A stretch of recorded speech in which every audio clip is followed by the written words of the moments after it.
Okay, who I am is not important. What I've been is not important. And where I'm going is not important. But what I really want to do is I really want to use this opportunity to start sharing some of my ideas. Every day I look at the news, I look at the world news, I look at politics, I look at news for the Canada, and things frustrate me.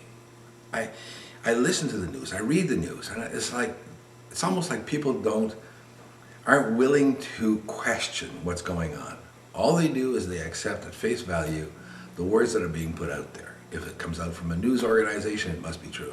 If it comes out from someplace else, it must be true. If it's on the internet, it's true. If it's somewhere else, it's true. And I really want to start talking about a few things. For today, for example, here I am. I was reading an article about Stephen Harper and his Conservatives and how they're looking to drop the writ in order to get going on the election.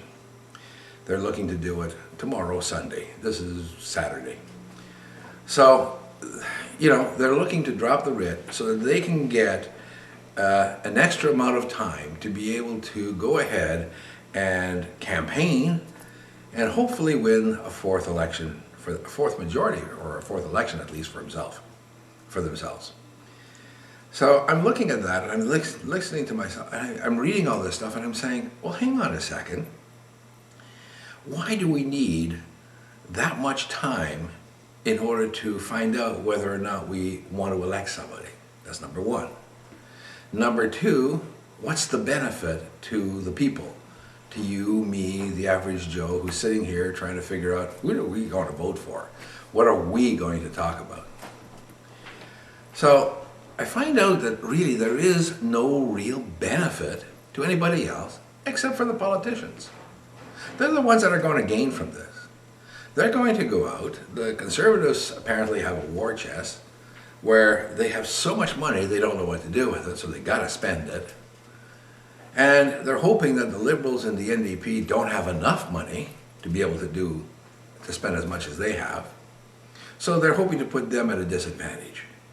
And you know what really frustrates me? Is the realization that the more the Conservatives advertise saying that so-and-so is a poor leader, so-and-so is not up to the job, so-and-so is not good enough, look at this, the more negative ads are out there, the more people believe this crap. And it is crap. Nobody makes their own decisions. They just want to believe what's being spoon-fed to them from the mouths of politicians. And let's face it, the Conservatives have a lot of money right now. They can spoon-feed you a whole lot of crap. What I'm realizing is more and more is we as Canadians, we don't need that stuff. We don't need this much time to double the time, 12 weeks roughly, to be able to figure out who we're going to vote for. Most of us know already who we're going to vote for. The ones that we don't know, the ones of us who don't know who we're going to vote for, we'll have to figure that out ourselves. And those of us who do know, it's not very likely that we're going to have our minds changed already. But the one thing that I've come to realize is that most of us, whether we know who we're going to vote for or whether we don't know who we're going to vote for, most of us, most of the population, doesn't really take the time to figure out who's the best person to lead this country, who's the best political party that's going to lead this country. We don't sit there and ask the hard questions. Oh, we ask the easy questions, but we don't ask the hard questions. Think about it. Harper's going to go out there, possibly, drop the writ tomorrow, and if he does, he can spend twice as much as he normally would as a party. The Conservatives can do that.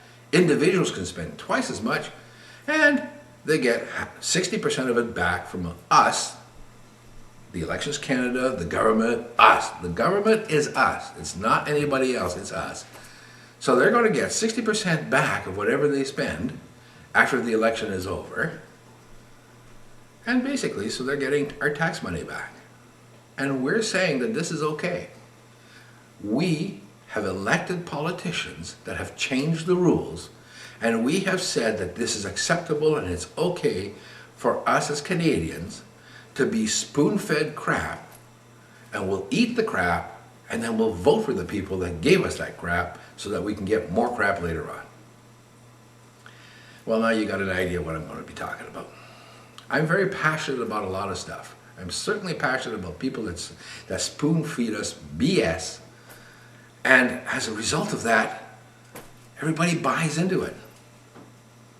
So every now and again, probably on a more regular basis than not, I'm going to sit here in front of my camera and I'm going to put out my ideas of what's going on. I read these articles in the news, and seriously, they just make me shudder when I realize how stupid the people that write the articles are, how stupid the people that actually are the center of these articles are, and how stupid the people are that mostly, buy into this stuff. Now, I'm not saying you're stupid. In fact, that's one of the reasons I'm talking to you today. I'm saying it's time for us to put on our thinking caps. It's time for us to put on our BS meter and to start listening carefully to what politicians say. Over the last couple of weeks, there's been all kinds of announcements from the Conservatives. Last month and a half, 2 months, there's been all kinds of attack acts between the Conservatives and the Liberals. There's been all kinds of promises made. Finally, some of the legislation that the Conservatives said that they would do in the last election is finally coming through. They didn't do it 3 years ago, 4 years ago when they could have. They waited until just before this election in order to buy our votes again. And you know what? A lot of us will let that happen because we are too lazy, too indifferent, too apathetic to actually ask the hard questions from our prospective politicians about what they stand for really. Because at the end of the day, it doesn't matter who you vote for on a local level. The bottom line is, if the Conservatives get in, whoever is a conservative politician has to toe the line of the Prime Minister. Whoever is a Liberal politician has to toe the line of whoever the Liberal leader is if they become Prime Ministers. It doesn't matter. So really, you're electing your local representative to do what?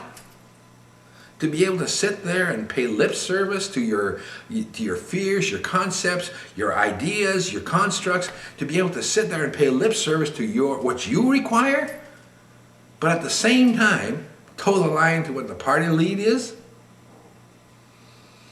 I think it's time for our politicians to change. I think it's time for our whole political system to change. I really think it's time for us to be able to elect a prime minister separate from the rest of the political group, a little bit more like what the Americans have, but not necessarily like the Americans have, because let's face it, they're not any better than we are. I mean, their whole political system is in gridlock. So we want something a little different. We want something tailor-made for Canada. But I think it's really time for us to be able to have the politicians that we elect have more power than what just the Prime Minister has, or just the leader of the opposition has, or the leader of the third party has. Anyhow, this gives you an idea of what I'm going to be talking about. Maybe you'll listen to me, maybe you won't. But if you do, remember to like me on YouTube. Put your comments down. See what you think. I'd love to hear from you. Thanks. That's it.